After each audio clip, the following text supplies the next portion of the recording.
बालेन्द्र शाह, नेपालको सार्वभौम सत्ता र राजकीय सत्ता नेपालको सार्वभौम सत्ता र राजकीय सत्ता नेपाली जनतामा निहित रहेको नेपाली जनतामा निहित रहेको नेपालको संविधानप्रति नेपालको संविधानप्रति पूर्ण वफादार रही सत्यनिष्ठापूर्वक प्रतिज्ञा गर्दै ईश्वरको देश र जनताको नाममा ईश्वर देश र जनताको नाममा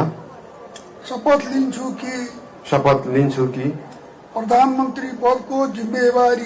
प्रधानमन्त्री पदको जिम्मेवारी प्रचलित कानूनको पालना गरी